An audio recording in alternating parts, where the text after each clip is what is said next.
Yo, yo, yo. What's good? What's good? It's Stormy B Man, and I am back. Welcoming you to Nerds on Culture with Stormy B Man for this Monday, February 2nd, 2026. This is a special Nerds where we're talking this evening about the best stand-up comedians. Part 1.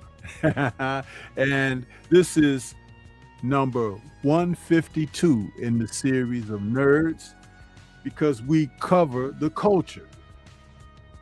We're talking stand-up comedians tonight, and this was a show that was brainstormed by my brother and partner in crime, Drew Titan, because this is what we do here. We find ways to continue to enthrall you with being able to go over aspects of our culture, what has made our lives enriched through literature, through entertainment, through music, and etc. So with no further delay, let me introduce my partner in crime. We got Drew Titan in the building with us this evening.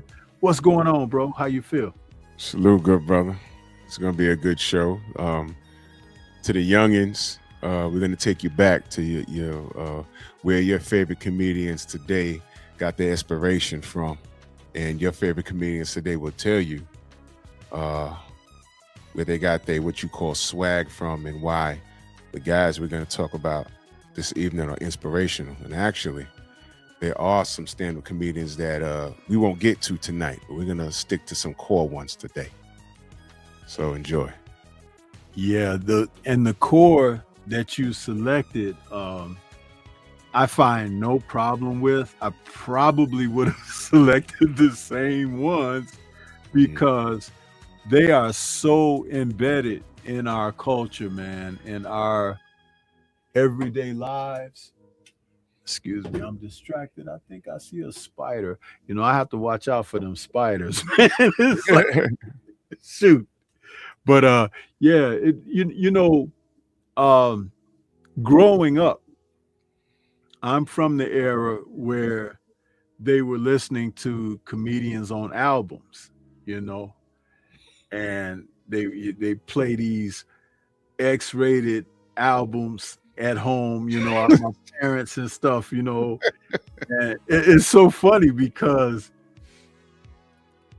it's a experience from days gone by, but anyone who lived that experience, and I know you still were a part of that generation too, so Yes. to sneak and listen to your folks' records, it's like, Bro. man, we thought, oh my goodness, it was so entertaining to us, even if you're too young. Because what's really funny is this: you get in trouble for listening to your daddy's records or whatever, right? Yeah. But when they had company over and told you to go sit your ass downstairs in the basement or upstairs in the bedroom or whatever, they'd be playing these records and talking just like the people on the records and everything. So it's like you're still getting the experience all together, right? Hey, listen. Let me hit this button. You're gonna know exactly what I'm talking about. You got to wash your ass.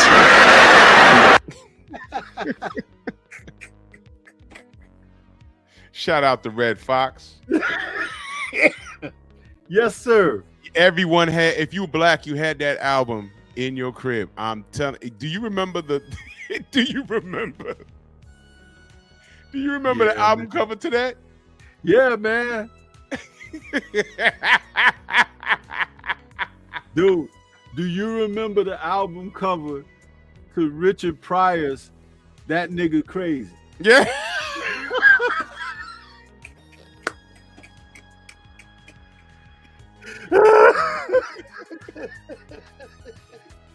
Yo. See, that's what I'm talking about. You know what I mean? It's like, this is what would take you back, man. And man, my uncle and my dad, they used to sit up and they were drinking Schlitz. Now, Schlitz malt liquor. Now, malt liquor in the black community. Black Dynamite made a whole movie joking about that stuff. Yes. But Black Dynamite talked about this, man. Malt liquor in the black community, man. Why they don't sell malt liquor in the white communities? And there's the movie right there. So now people don't know what you just said, but there's the movie. It's like, why are these things sold in our community and not theirs? Well, they're trying to shrink something. You won't be the big boys on the block anymore. Not only that malt, so-called whatever that is in there, because I never drank it, but I'm going to tell you something. It'll have you acting a little bit special. Huh? Yo, isn't that crazy? Because you know what? Growing up, I'm like, all right, I had uncle, my pops ain't drink, but I had uncles that drank and, they partake in that stuff. But when malt liquor came out, I'm like, okay, it's a 40 ounce, but how are people this drunk off of beer? I had an uncle that used to get drunk, but he'd be like literally drinking half of the afternoon into the evening before he got buzzed. But when malt liquor came out, bro, dude, it was like, how these people? Listen, check this out. This is a great segue because we're talking about comedians, and we just got on the malt liquor thing. Do you remember Tommy Davidson's stand-up special? And he talked about malt liquor. Yes, I do. He said in his stand-up, he was like, man, why do black folks gotta have the crazy commercials for the alcohol?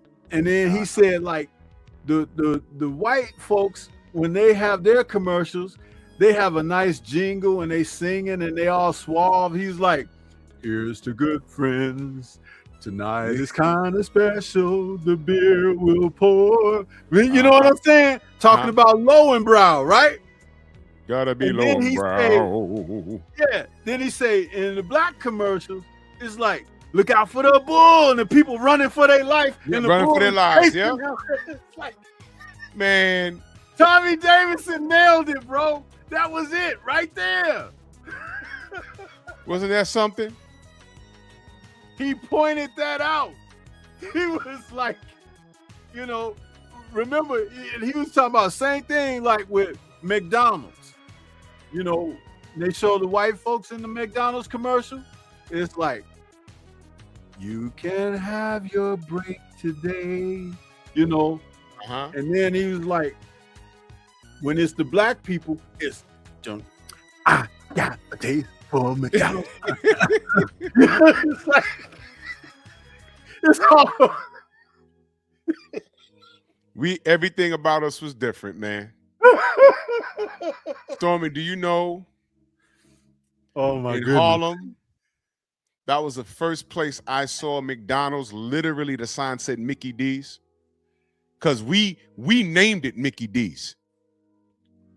I've never seen a Mickey D's sign, brother. Coming to America, you know.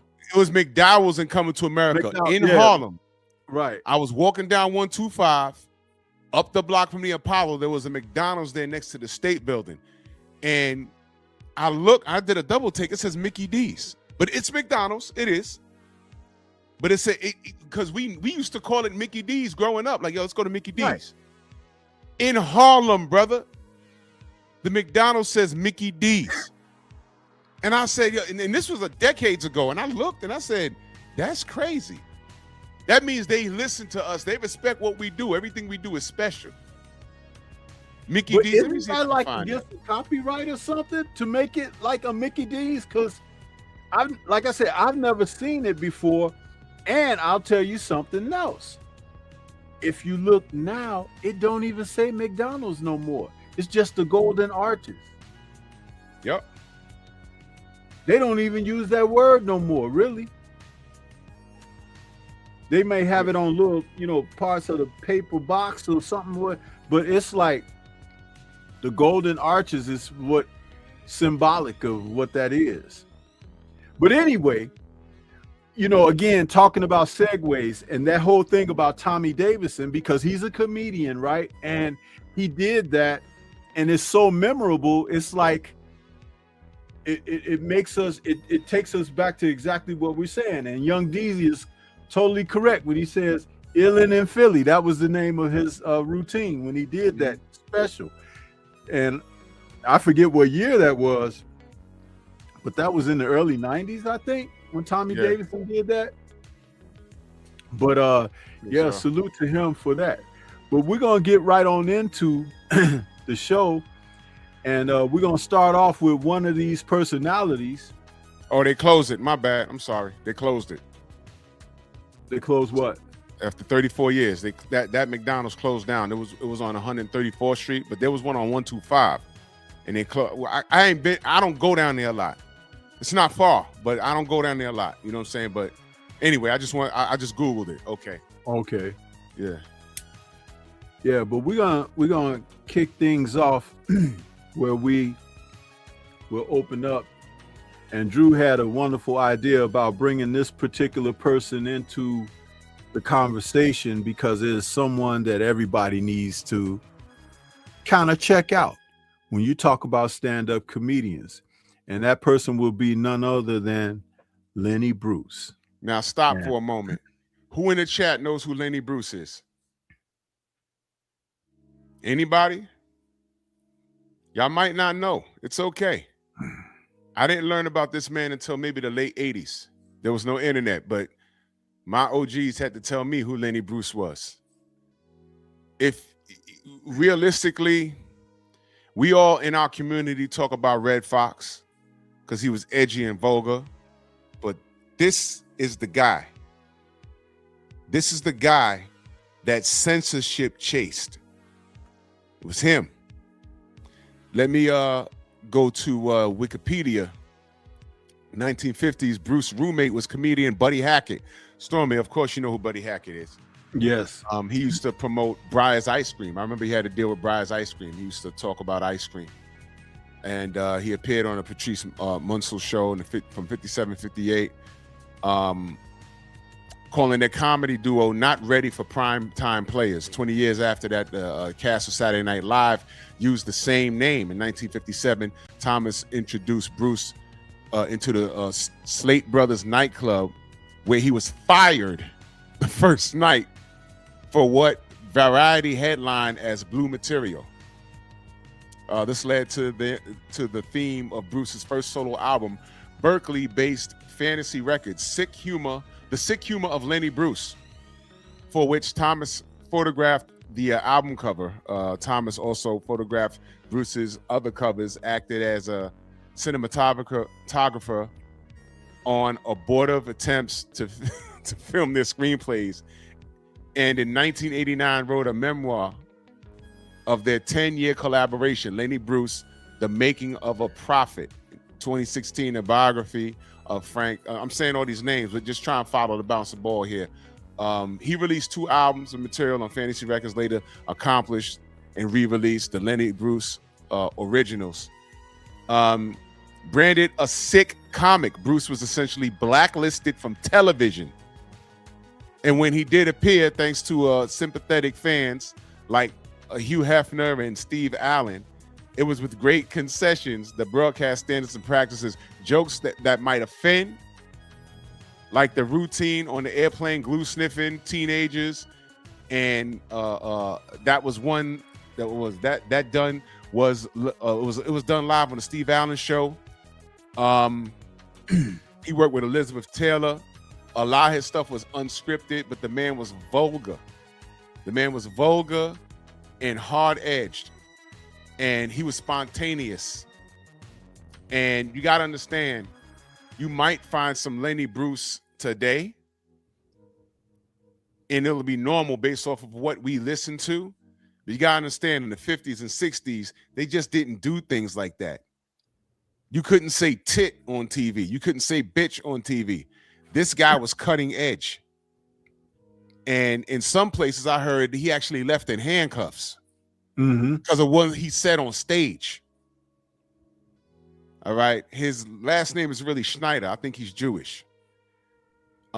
This guy, some call him the godfather of hard edge comedy. Every comic knows who Richard Pryor knows who Lenny Bruce is, Eddie Murphy, Martin Lawrence. All these guys knew who Lenny Bruce was. This was the guy. If you could find Lenny Bruce, matter of fact, he got some things on YouTube, and you have it queued up, right? Yes, sir. Let me put this. I'm going to put the large nerds overlay over while we play this. Yeah.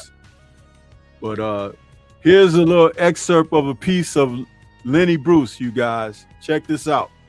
Yep. Are there any niggers here tonight? Can you turn on the house lights, please? And could the waiters and waitresses just stop serving just for a second? Yeah, and turn off the spot. Now, what did he say? Are there any niggers here tonight? I know there's one nigger here because I see him back there working. Let's see. There's 2 niggers. And between those 2 niggers sits a kike. And there's another kike. That's 2 kikes and 3 niggers. And there's a spick. Right? There's another spick. Ooh, there's a wop. There's a Polak. And a couple of grease balls.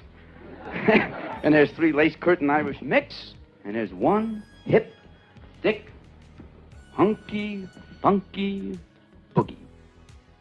Boogie, boogie.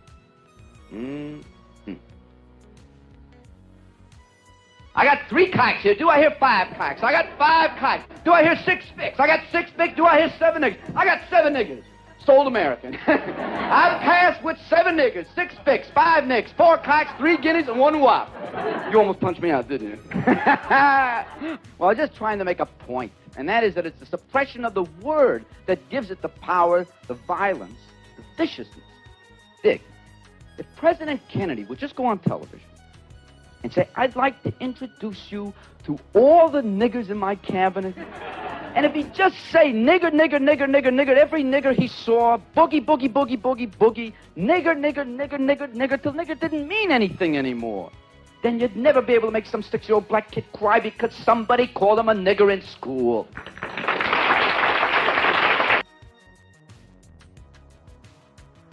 That's Lenny Bruce, people.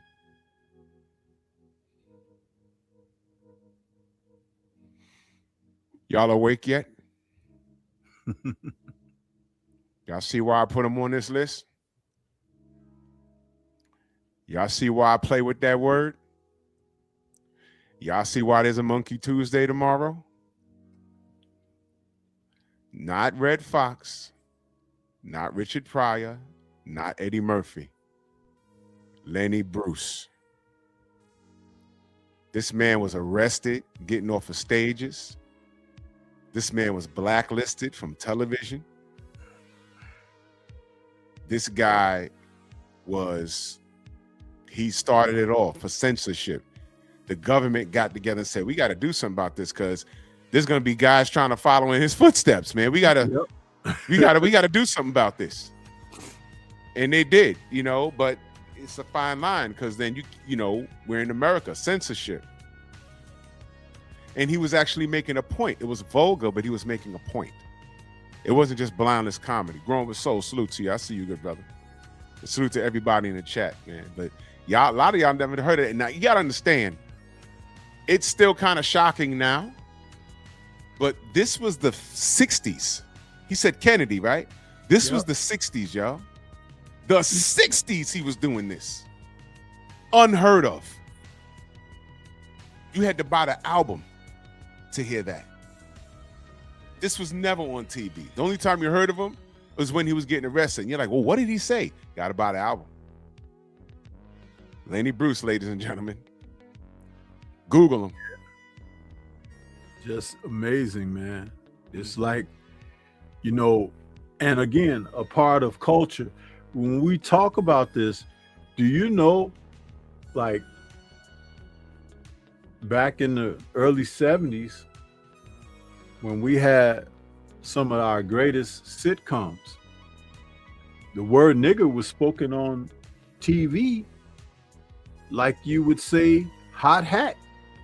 Yeah. They try to pretend now that, oh, that's taboo. But how could it be taboo when our present day culture is born of that? Yeah. Huh? It's born of the bias, the bigotry, the prejudice. Comedians came into prominence for turning the truth on its head and being able to joke about it and poke fun at it and everything, at the ignorance, at the aggression, at those who were being victimized. From all angles. Comedians managed to do their thing based off of this.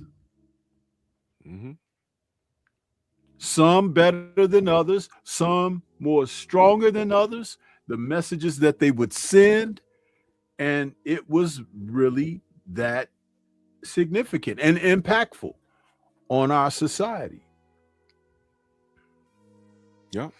Are there any other aspects of Bruce that you would like to mention according to the information that you had?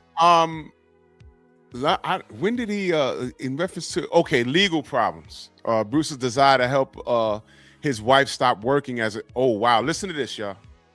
His desire to help his wife stop working as a stripper led him to pursue schemes designed to make as much money as possible. So he was in them streets, ladies and gentlemen. He was in them streets and he was in love with the stripper. The most notable was the Brother Matthias Foundation scam, which resulted in Bruce arrest in Miami, Florida in 1951 for impersonating a priest. Oh my God. He was soliciting donations for a leper colony in British Guyana, now Guyana. Okay, under the wow, this is crazy.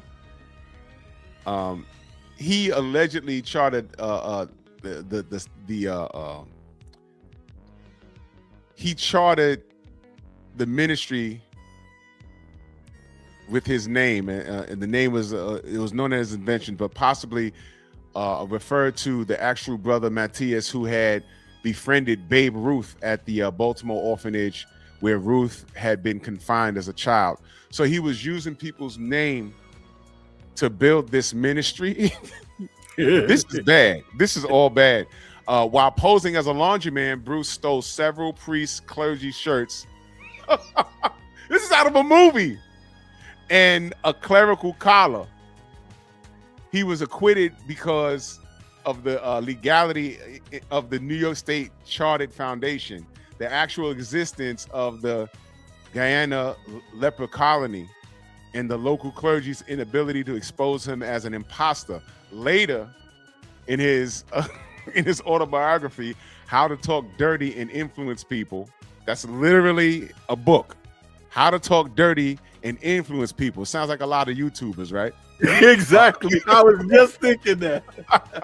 Bruce said, this is crazy. We could do a show with this guy alone. Right?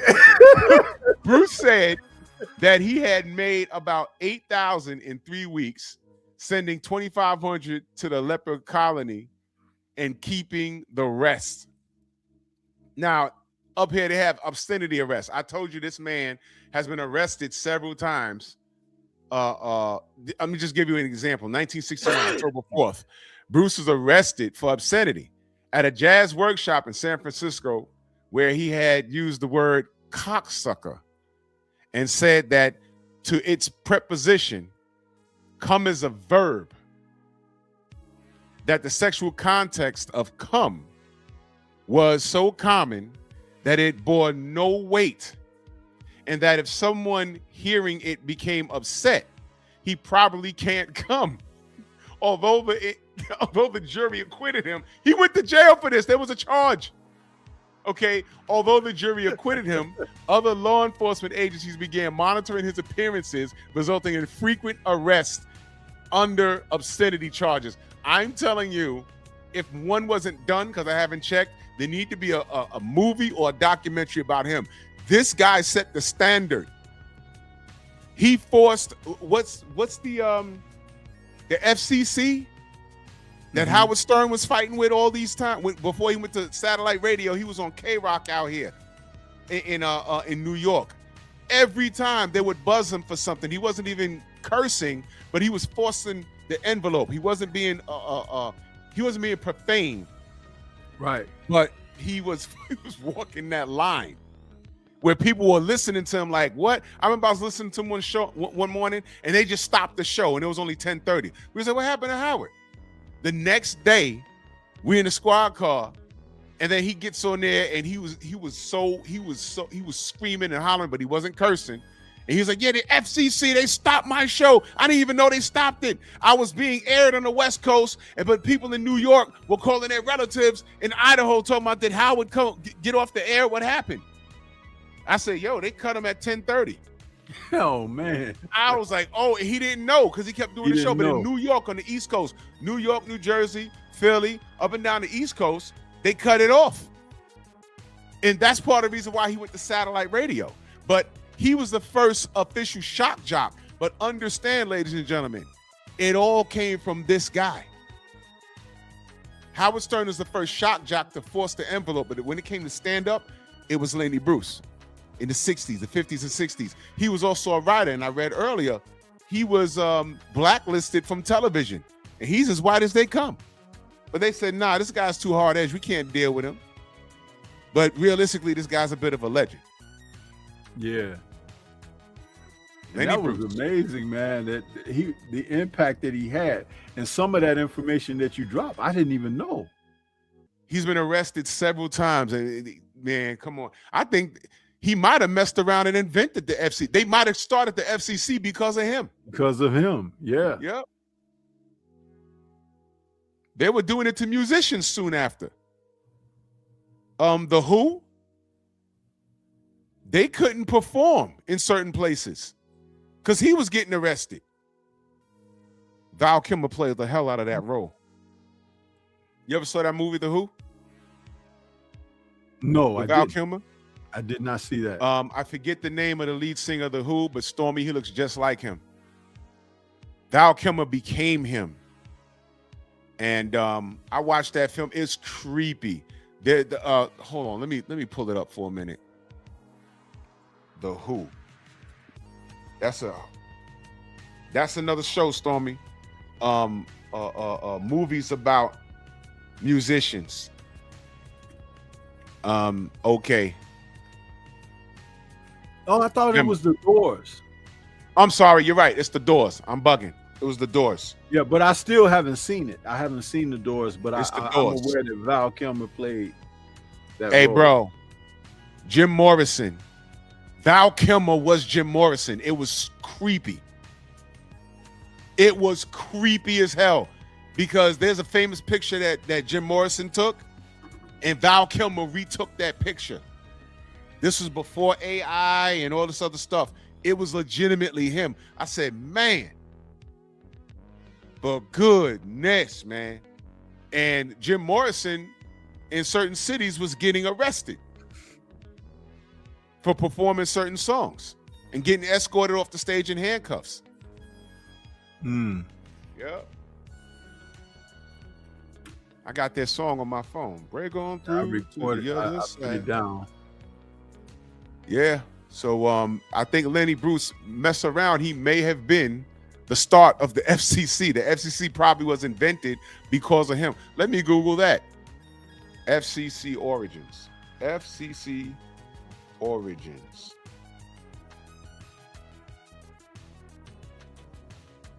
Oh, they started in, let me see, it was established for Communications Act of 1934, Federal Radio Commissions Act from 1927-34.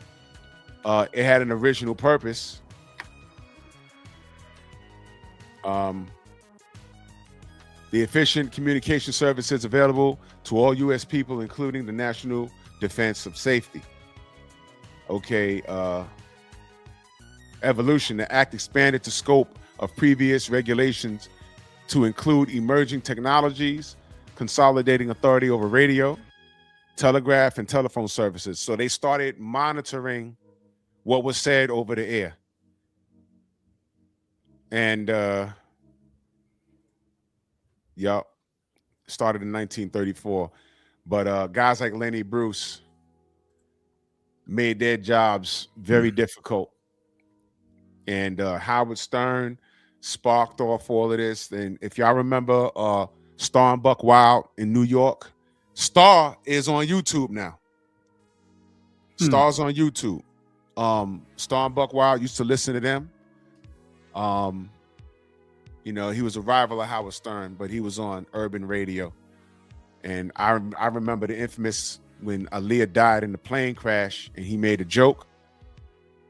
And Miss Jones cussed him out live on air. I said, man, did they set that up? And he was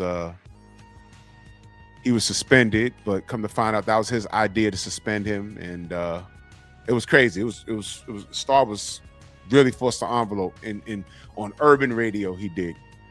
But all of that stuff. And matter of fact, Star used to make reference to Lenny Bruce. I was shocked when he said his name because I'm thinking sometimes, you know, I'm involved in the community, but I also know things outside of the community. And Star, he said, man, look, I'm a rocker from the 80s. He listened to rock music. So I'm like, okay, he's involved in the urban community because, I mean, he's black, he's mixed, he's white and black, but it makes money, but he don't really give a damn about this shit. He's there for the money and he was damn good at it. So, yeah, he knew Lenny Bruce and I'm listening to him one morning. I said, oh shit. You know, so shout out to Star, Strange Thoughts and Revelations. I used to listen to him every morning. And shout out to Howard Stern too. Yeah. Make that FCC work. You can't stop anything now because satellite radio's here. You know, And if y'all appreciate the content, you know, I pay for satellite. I got Howard Stern is on 100 and 101. And when I have a long drive, I turn it on. He's funny. I don't care what anyone says. He's been on the radio damn near 45 years. He's funny. I don't care. Shout out to Lenny Bruce. Yeah, we you know, we have a lot of history to go along with comedians.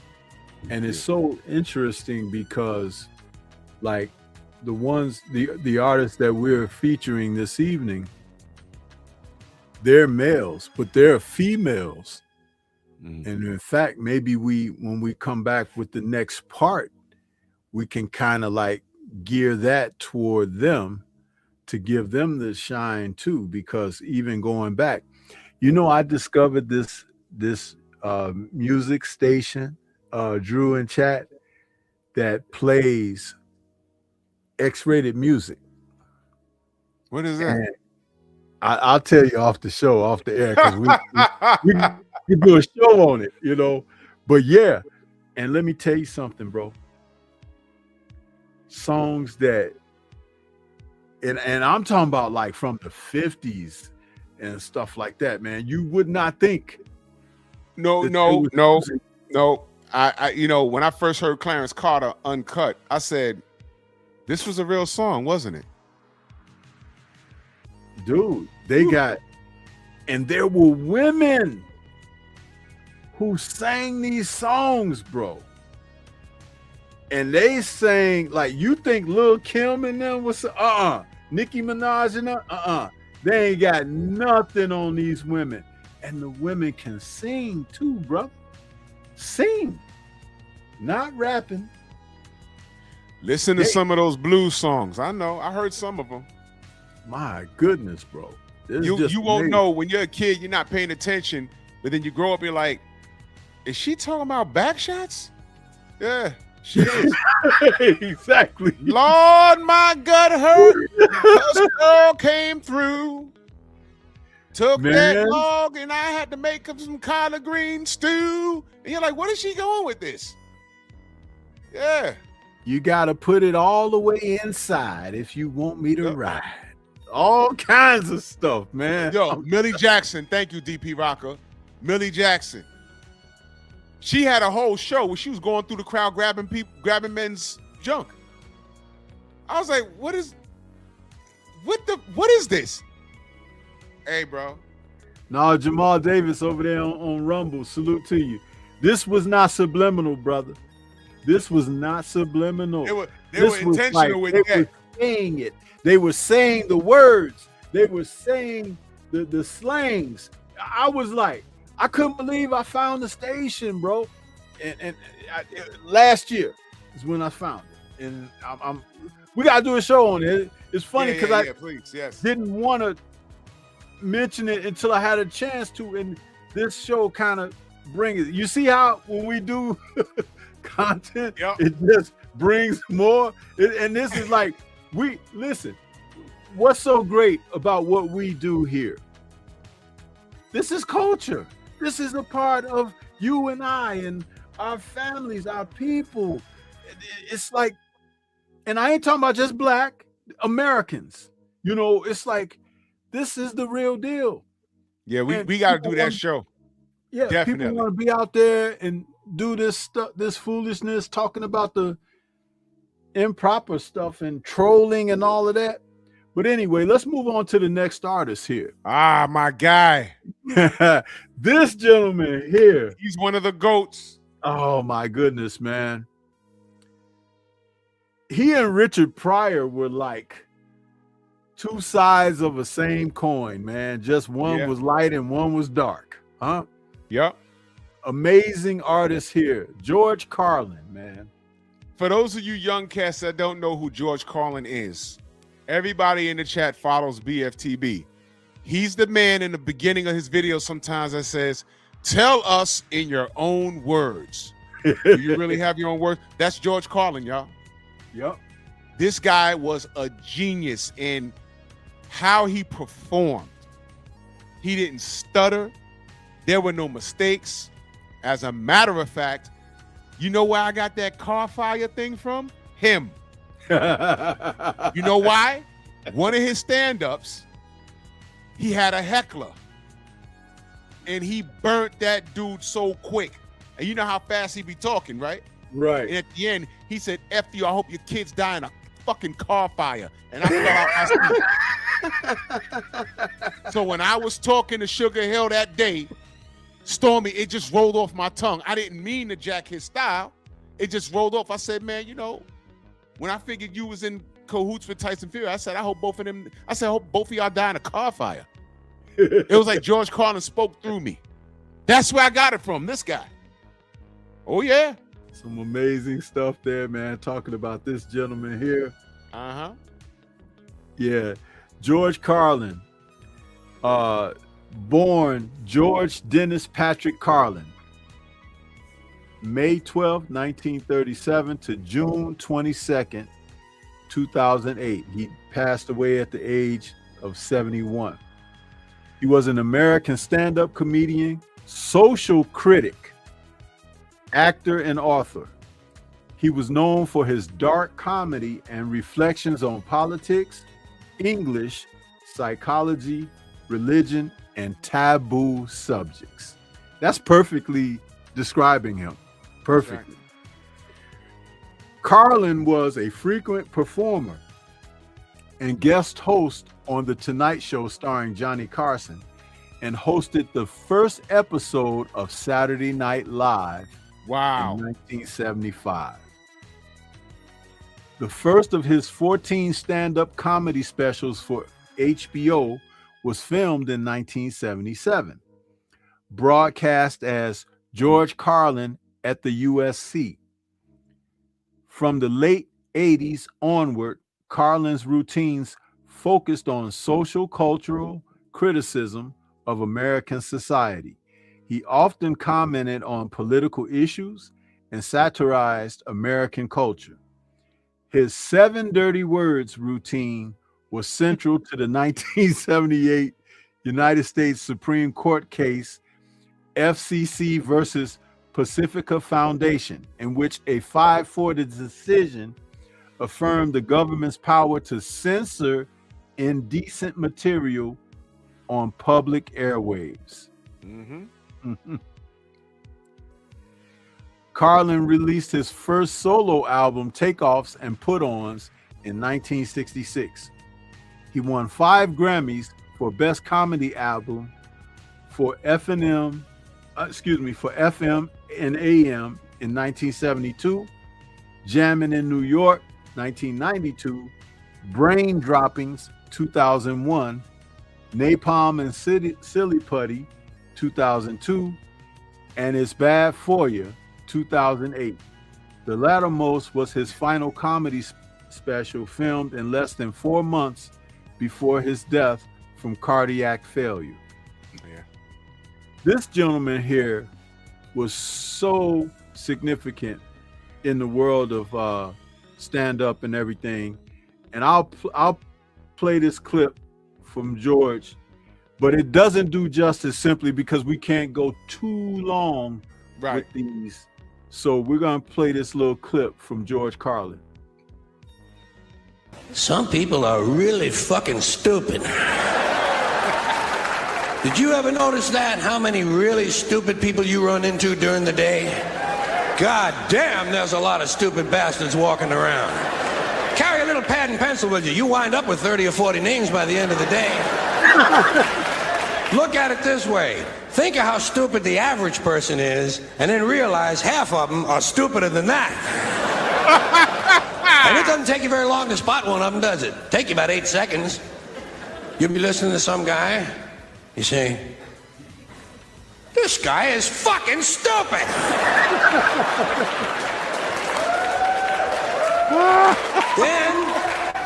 Then there are some people, they're not stupid, they're full of shit. That doesn't take very long to spot either, does it? Take you about the same amount of time. You'll be listening to some guy and say, well, he's fairly intelligent. Ah, he's full of shit.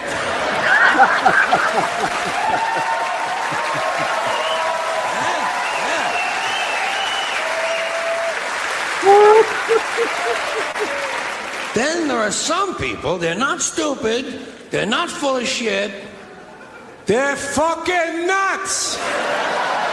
Dan Quayle is all three. Wow.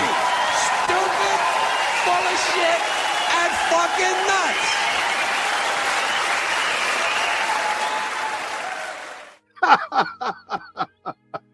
That's George Carlin, people. That guy was a genius, man. That guy was a genius. So listen, man, it's I know this new style of comedy. Let me say this, and I say this respectfully. I'm not a Kevin Hart guy. And I say this respectfully. I guess he's good for casting. I sat through a portion of his stand-up, and all I got from him was what I call lazy comedy. A lot of funny faces. It's sort of, to me, it was equivalent to a Carrot Top. It was more slapstick, but in this lazy era, it's easy to entertain people with a low IQ. Mm-hmm. I'm used to watching comedy where it makes you think. I want to know what the political realm is, and if I don't like it, a comic should be able to come on and point out a fact and make fun of it on both ends. Okay, George Carlin was that guy. He was that type of guy. Richard Pryor was vulgar, but he hit on key points. He talked about his drug use and everything like that. And then you have the other side of the spectrum, where you have a guy like Bill Cosby, who never cussed, but that man was funny as hell. And what did he talk about? Family structure, things that black people are able to identify with. Now you had Bill Cosby's version of it, and then you had Eddie Murphy telling his version of it. One is profane, one is not. You understand what I'm saying? You have to understand. You have to, for a comic, you have to trigger me. And this is all relevant to what we're talking about. Well, some of y'all are my age. Who remembers when Def Jam comedy first came out? A portion of the reason why we loved it was because it was us. It was the black community. We had something, and it catered to the hip hop community, and we appreciated it. Russell Simmons, we appreciated it. Fine Guillotine since an AI comedian. People tell me, I don't know.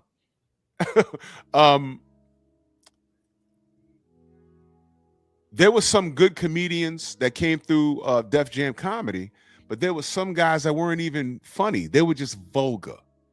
They're talking about absurd sex and just it was like So when it first came out, I think it came on Friday nights or Saturday nights at 9 or 10 on HBO, and I'd be sitting in the living room watching it with my mother, and you'll have an educated comedian come out, and he's funny, but you know it's HBO, so you can F-bomb a little bit. And then you had the dude coming in and just telling a bunch of dick and fart jokes, and it's like, come on, bro, where's the joke in that? It's shocking, but once you get past the shock, what you got? It has to be funny. All right. And a lot of comedians, Chris Tucker, I want to say the spotlight got shined on him on that show. What jumped out about him, he had a funny voice and he was telling stories, like hood stories. So it was funny. So when I look at a guy like Kevin Hart, it just doesn't do it for me. It just doesn't do it for me. But I get why people think he's funny. He's a short guy. He's loud. He makes these funny faces. And to me, that doesn't get me. I want to be able to sit back and have someone tell a joke and say, oh man, I got that. A lot of double entendres. You understand? I get it. Or what y'all call a bar. You understand? So, but that's just me. But I get why y'all like Kevin Hart.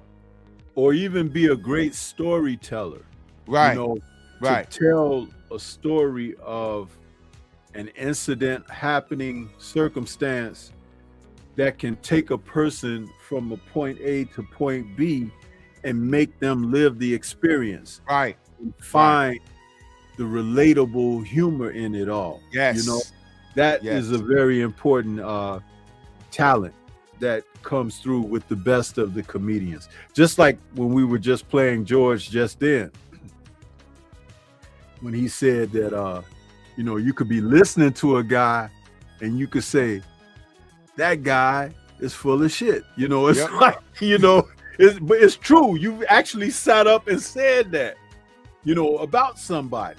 Somebody out there might be saying it about us. You know what I'm saying? It's it's something relatable, you know, and when it's sincere and factual and you can make someone be relatable to it and then find the humor in it as well, that's your success.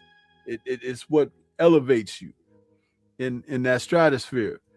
And speaking of that elevation and stratosphere, we got another one that I like to bring into the conversation here. Yep. The Cos. Man, let me tell you something. Before the elites decided to destroy his reputation, this gentleman here had a way with being able to not only exhibit that which is funny about our lives socially, family wise, in the workplace or whatever, but he did it with a certain amount of intelligence and made you see something from a particular point of view that you may not have even considered. Right. And all the while, never being profane. Right. Never being profane. Bill Cosby, who was born William Henry Cosby Jr., July 12, 1937. He's age 88 right now. Began his career as a stand-up comic at the Hungry nightclub in San Francisco in 1961 and primarily performed observational comedy in a controversial style. He released numerous stand-up specials, starting with Bill Cosby is a Very Funny Fellow, Right, in 1963, and starred in the comedy film Bill Cosby Himself in great 1983. That particular comedy, Bill Cosby Himself, is my favorite of his. Mm-hmm. The Cosby Show was born of that. Born from that, yep. And it is probably one of the best stand-ups where he was sitting down on stage. But when he began that particular act, Drew and Chat, he was dressed in a brown suit with a tie and a cream colored shirt. When he began that routine, he sat there in front of the audience. He took his time. He played off of the people's response to the material. But by the time the show was ended, Drew, that tie he was wearing was halfway across his like he got worn out. Yes, exactly, man. It was an amazing thing, you know. But the best part of that was talking about his wife and kids. Yeah. That right there, I could listen to that all day, man, because somewhere in America, any black household can relate to what he's talking about there. Oh man, you know what my favorite part of that whole show was, right? And as a kid, what year that came out? 83. I was 8 years old, and trust me, we went to school talking about how funny that was. You know what? You know what every kid was able to relate to, right? That ass whooping that he spoke about. Yep. When he held it like a samurai warrior, Uh-huh. and said the beatings will now begin. Yeah. And we laughed as kids, but we all went through And that. he said all the kids turned around. Had the nerve to look surprised. Like, all of a sudden now they're gonna act like, who is this person that is changed into some type of demonic being to attack us? And he said, as she said, the beatings will now begin. The kids tried to run, and he said he played soccer goal. He's the goalie. He said, I'm the goalie. My job is to kick him back into position. Man, you talk about something that was hilarious. Yo. Then he was like, then they going upstairs, and they won't shut up. They're like,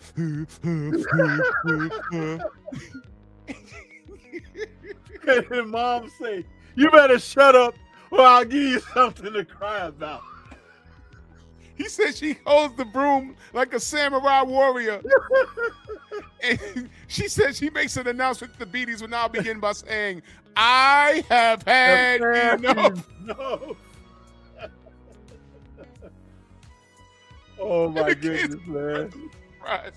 If anybody wants to watch that, that is available on YouTube. Please check it out. It is some of the best comedy that you could ever sit down and watch. Now, you can watch it with your kids, your children. Sit down, enjoy that, man. Everybody is gonna find something in that now to really enjoy. When I rewatched it when I got older, guess what I related to?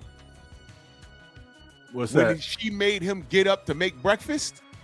Oh yeah, bro. That was the part my pops was laughing at. Dude, when I got remember older, what he said? He fed them what he fed them, right? Yep. But he said, now how do the kids sit there and function? They turn the music up real loud on the radio, and they do, and they're shaking and vibrating and everything to the music, eating. Yes. He said, bro, he just sat there and looked at them like, bro. And then he said, those kids lied on me. We asked for 8 bacon and eggs, and dad gave us this grapefruit and chocolate cake. And he said, he came downstairs and sent me to my room, which is where I wanted to be in the first place. Reverse psychology. And that was the joke. Dude, when he was talking about his son, raising his son, he said, like, you teach him. He's a little boy. You teach him how to be tough and rough. He's like, here, hold this ball, run to me, and bam, you knock him down and you pick him back up. And he say, oh, you got to grunt. And he say, and you teach him how to play. And he goes to high school and he plays, and then he goes away to college and he's playing and he's running for touchdowns. He's catching the ball. He's doing all these fine things, and he's going, and he's like, that's my son. And he goes over there, and on the sidelines when the camera's on him, he says, hi, Mom.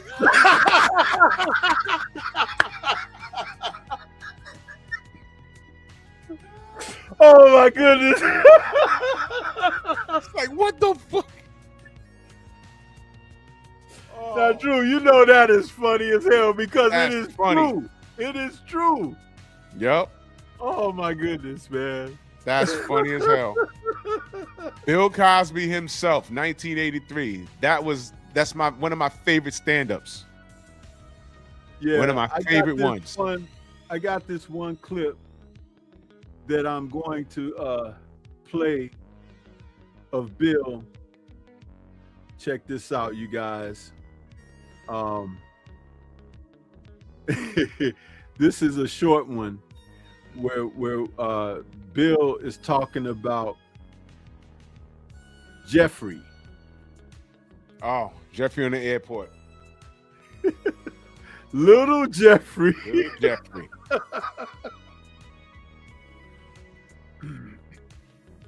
This was also very funny. Yeah. I will never forget a mother age 30 through. Got on the plane. Very attractive looking woman. Well-built, lovely face, hair put up in the bun, sprayed heavily. Earrings looking very upper middle income, gold on the fingers. And she had with her little Jeffrey. Jeffrey is 4 years old. 4 years old.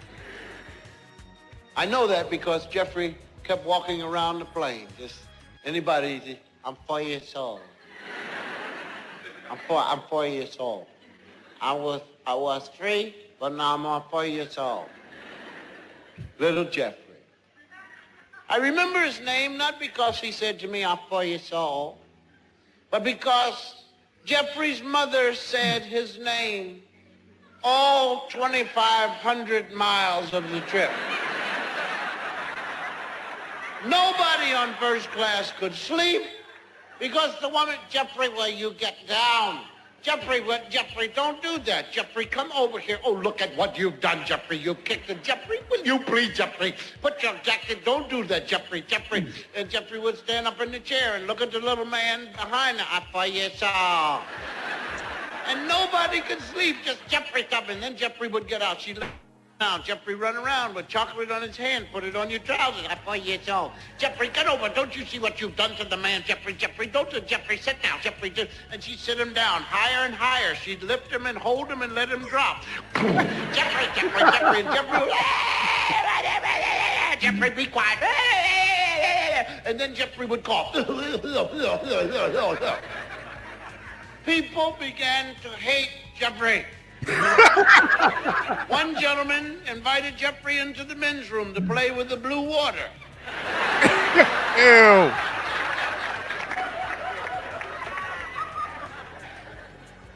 Emotionally, people began to fear Jeffrey, and nobody slept.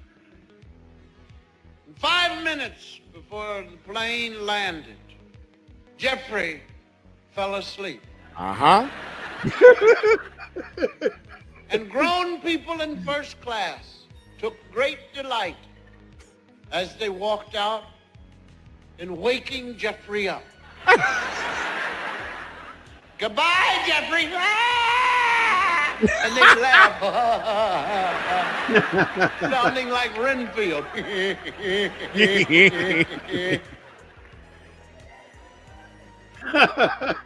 And Jeffrey's mother, hair mangled and just hanging by the ball that was sprayed.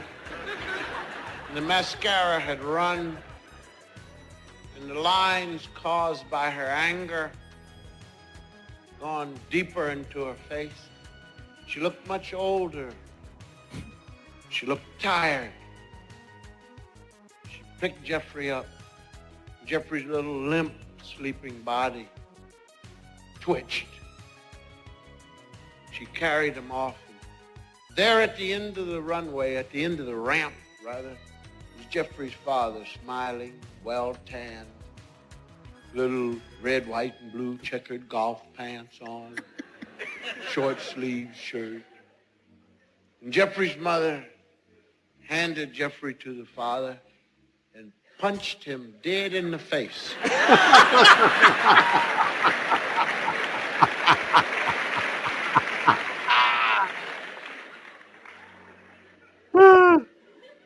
We don't know why. Jeffrey's such a lovely child.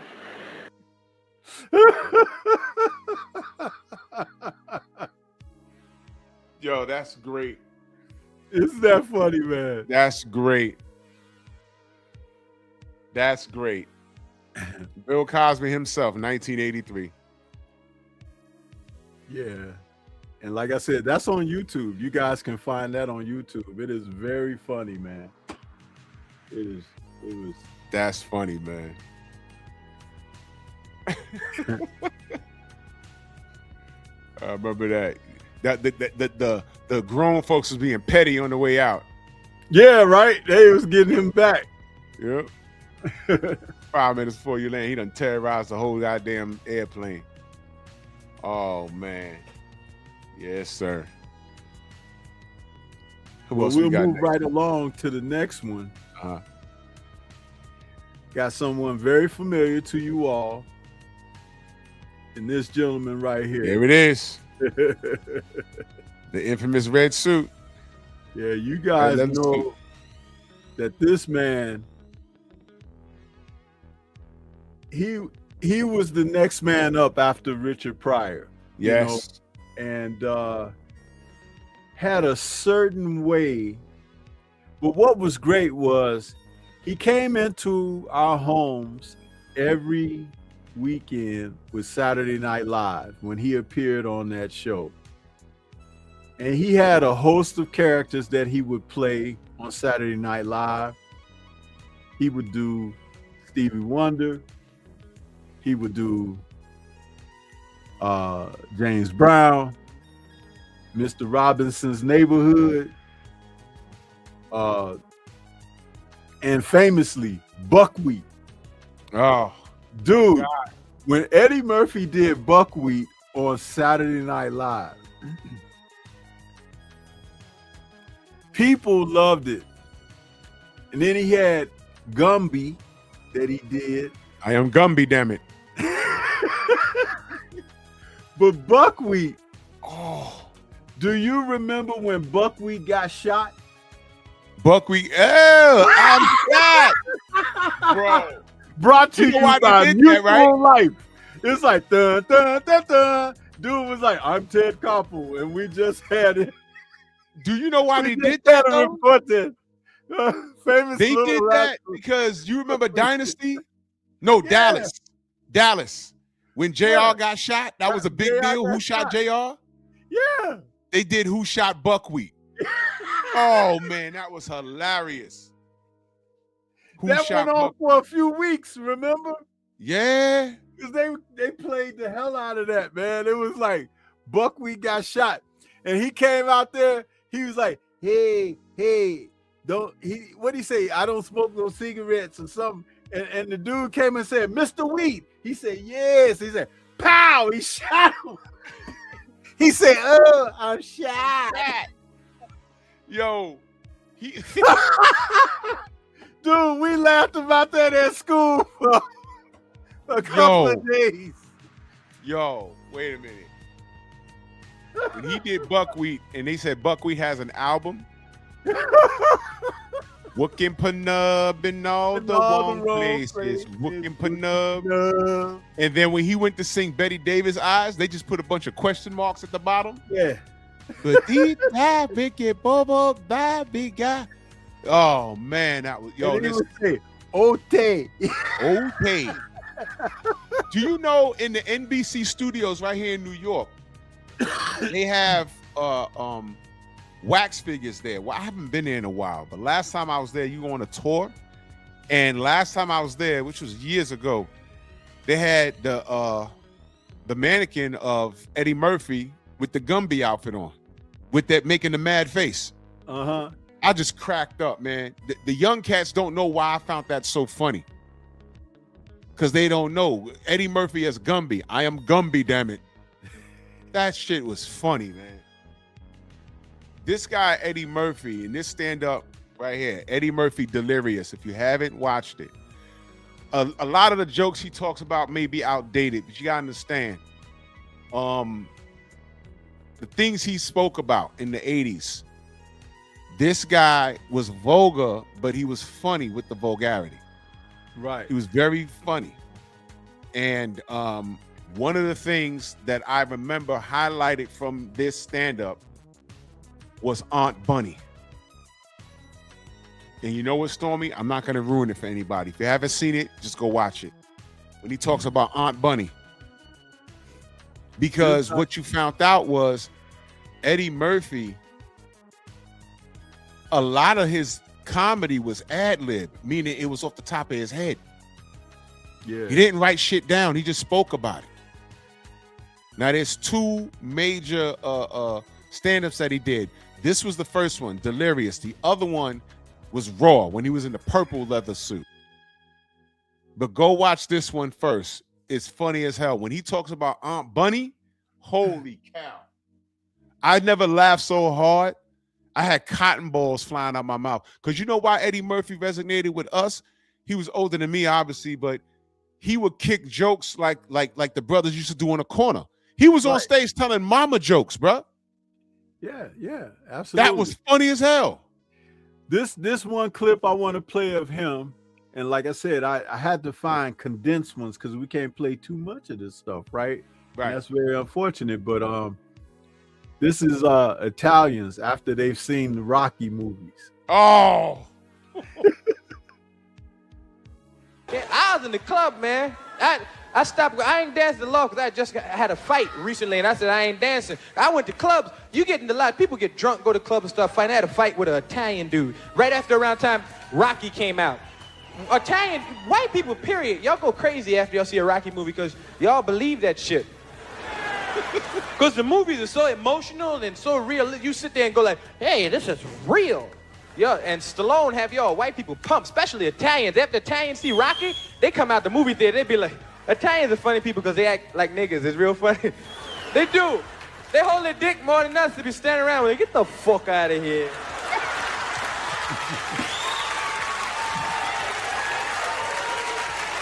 It's right here, all right? What? Hey, fuck you, all right? Everything is a question, too. Hey, what am I, an asshole?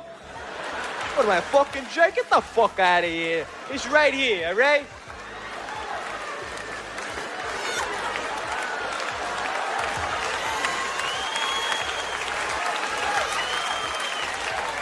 After they see Rocky, they come out the theater charged. They be like, all right, Rocco!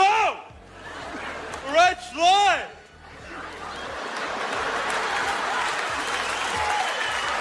Hey!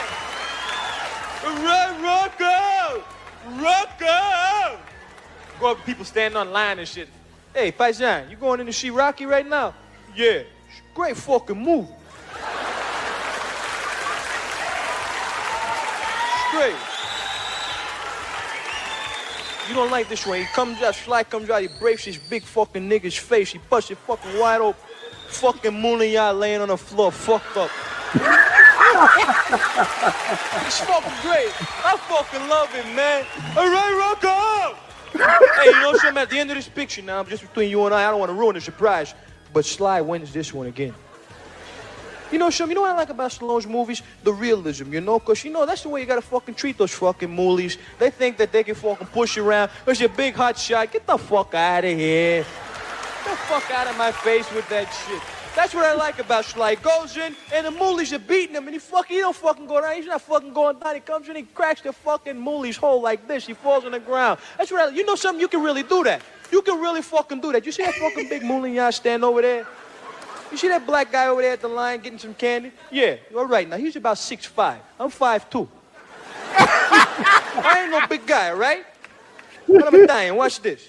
You watch this, all right? Oh, this is shit right here. Hey, excuse me, brother. Hey, let me have a box of juicy fruits and let me have some bonbons. I think I'd have some bonbons there. And let me have some junior mints and give me another box of juicy fruits. And the niggas are going to pay for it.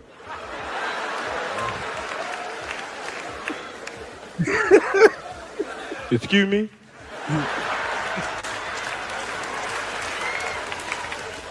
You heard what I said, Moolie? Pay for my fucking candy.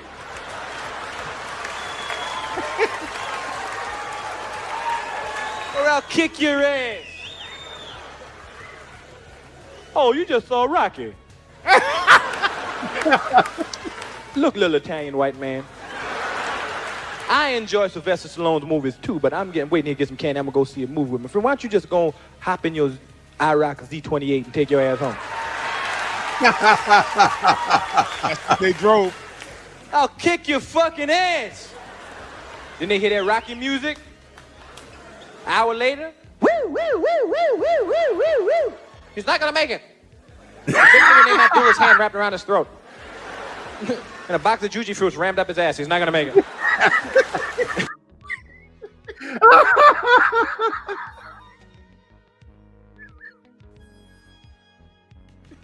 Man, Eddie Murphy was something else.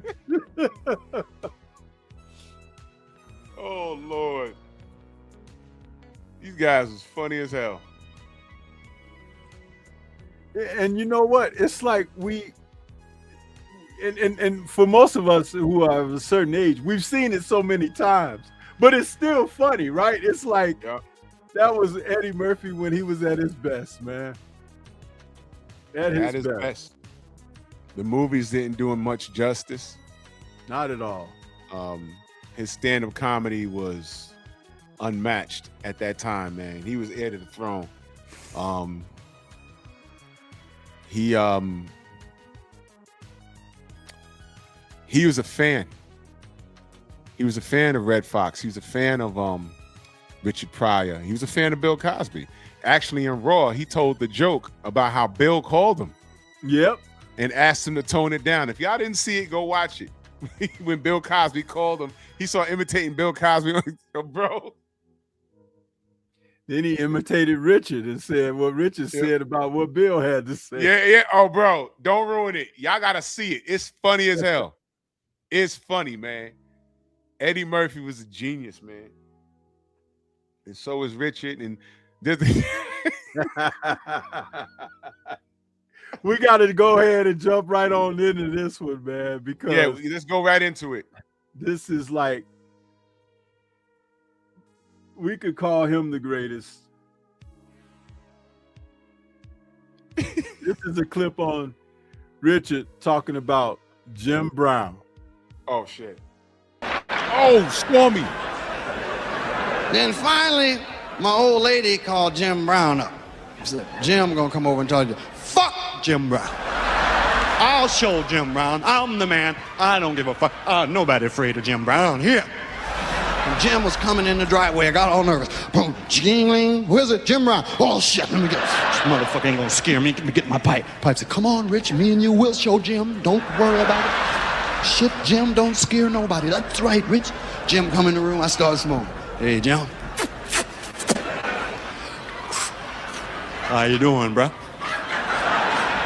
And Jim had psychology. Jim go, wanna go roller skating?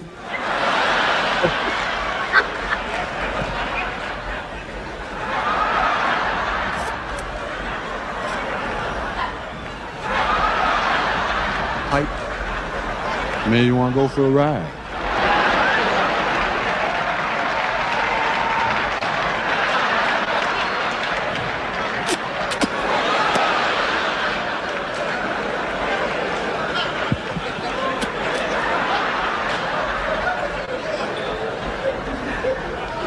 Jim say, what you gonna do? So, what do you mean? What you gonna do about that shit? What? I'm doing what I want to do. You know, I ain't afraid of you, you know. You ain't no movie star to me. I ain't scared of you, motherfucker. I'm your friend. What you gonna do? You gonna get well, or you gonna end our friendship? What you gonna do? The pipe said, don't listen. Oh, he trying to fuck with you, Rich. Jim, I am a man. There ain't no doubt about that. But what you gonna do? And Jim kept saying that to me all through the hall. What you gonna do? Leave me the fuck alone. That's what I'm gonna do. I'm getting the fuck away from you so I don't have to hear what you gonna do. Because I don't know what the fuck I'm gonna do. Now leave me the fuck alone. What you gonna do? So Jim almost got me to the hospital. But he had to go somewhere, like to home to eat. And I was in the room with the pipe, and the pipe said, hey, Rich, Jim's gone. Bro, you know what I wanted you to play? The Spinks story. Yeah, When but he did the boxing. yeah, but this was shorter. Oh, right. Yeah, that was kind of long. But when he said, "What you gonna do with Freaky Diggy?" Mm-hmm. Oh man, he told the boxing story. That was funny as hell, bro. What you gonna do?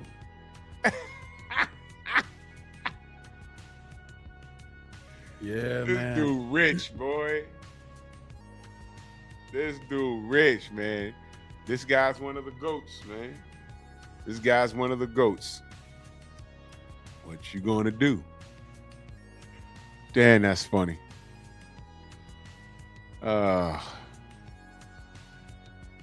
There's a few, those are the ones we could get to tonight. There's a few guys, and you know, there's some guys that came along later that I respect. You know, Cat Williams, I liked his stand-up.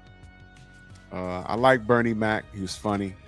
I even appreciated Steve Harvey back when he had the unmatched hairline that he had. You know, Sinbad was pretty good. His stand-up was pretty good. He's another person that didn't use profane language, but he was pretty good. But every era has a comedian that stands out. You know, I saw y'all talking about Martin Lawrence in the chat. Martin Lawrence had a really good run. He had a really, really good run. Yeah, man. Yeah, we can do a part 2 to this show at any point, you know. So but this was good, man. Yeah, Robin Harris, gone too soon. He was funny as hell. That's my man there, Robin Harris, funny as hell, man. Goodness. Oh, Stormy, we got to talk about Harlem Nights, bro. Because that was an all-star cast, man. And shout out to Eddie Murphy because he made that happen. He brought everybody. There was a who's who in that film, and it became a cult classic. Eddie Murphy got 2 rock star films, man, that I appreciate him doing. It was Harlem Nights and Boomerang. Those 2 films that he did before The Nutty Professor. We got Boomerang poster in our intro for this show. Yeah, we sure do. Man, listen, man. Eddie Murphy, in between that, they put him in the Distinguished Gentleman. There's a racial thing behind that. But when we talk about Eddie Murphy, I'll dig into that personally. But Harlem Nights and Boomerang are Eddie Murphy's 2 best films. The Nutty Professor was actually, if y'all don't know, The Nutty Professor was actually a remake. I bet y'all didn't know that. Nutty Professor was a remake by what's his name that did the original? What's his name? Mickey Rooney. No, Jerry Lewis. No, Jerry Lewis. I'm sorry. Jerry Lewis did the original Nutty Professor. Jerry Lewis. Whom was also funny. Jerry Lewis was funny. You know, he was a goofy dude. But yeah, I had fun with this, bro. I had fun listening to that audio, man. I had fun with that. My gosh. Yeah. Detroit Sports says Arsenio Hall scene in Harlem Nights. Bro. Yeah. Yo, you understand? I saw a lot of this stuff in the theaters. You thought you was gonna get one scene out of that? He was like, pap, pap, pap, and he looked. Yo, Audemars on the floor. The whole theater fell out. We was like, yo. He was like, quick. Oh man. Yeah, we're gonna cook on that. Remember when they was all shooting that quick? They was pow, pow, pow, pow. And then the one guy was like, pow. And Arsenio was like, stop shooting that little shit. Stop. Don't you ever shoot that shit no more. Yo. Damn it. Oh yeah, Jamal. Yeah, Coming to America was great. That was great. Golden Child, you know, Golden Child, Coming to America, Boomerang. Yeah. He got some bangers. He does. Yeah, but this was fun, brother. This was a fun show, man. 48 Hours in that bar scene. Oh, when he walked in there, there's a new sheriff in town. Yeah. Yep. I think that was Eddie's first film with Nick Nolte. Was. His first film. It was damn good too. 48 Hours. That was good, man. Final thoughts, man. So you can get out. You getting ready to do your pep, right? No, but I have to go do something else actually. Yeah. But yeah, this was a banger, man. We have fun doing this, man. And this is what the show's about. I would encourage y'all to follow us on Rumble, because when we do Nerds, there's gonna be a point in time where we're gonna have to cut the stream short on YouTube and segue over to Rumble so we could play clips that where YouTube will flag us for. Rumble gives us the flexibility. All right. Now, as far as the more the like adult content where we not being vulgar but bringing it to you raw and unedited, I encourage y'all to follow us on Patreon also, because Stormy, I got to give you some information tomorrow, something that LaRon gave me in reference to doing live streams on Patreon too. So that I'm sorry, man, YouTube limits us and we want to give y'all the best content possible. You know what I mean? So follow us on Patreon and Rumble. You know what I mean? So this is a great show, man. And it's fun when you're creative, because I'll be damned, every time we do a show, we think of another 2 shows to do. Yep. And we still haven't got through the long list of other shows. That we'll never run out of content. Pick out what we want to do, but we got lists of shows to do for you guys. We got a bunch of stuff, man. So this is great, man. Salute to y'all, man. And we'll see you soon. Definitely. Can't wait to see what we do next week, brother. For real. Absolutely. I want to say, and we just gonna get ready to head on out. Drew, if you can hang tight for just a couple minutes as we close out with the outro. But I want to say thank you guys for tuning in. For those of you who can do so, please share content on your other social media platforms and everything. Let people know what's happening over here, because this is a great show, you guys. We have fun. We bring up stuff. We have a little bit of history in there. We gave you guys some backgrounds on some of these artists.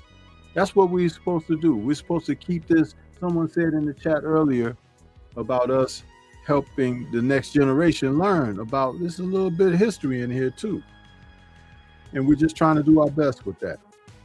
But I want to say shout out to the mighty LDBC, and we'll catch you guys on the next one. Peace to everybody.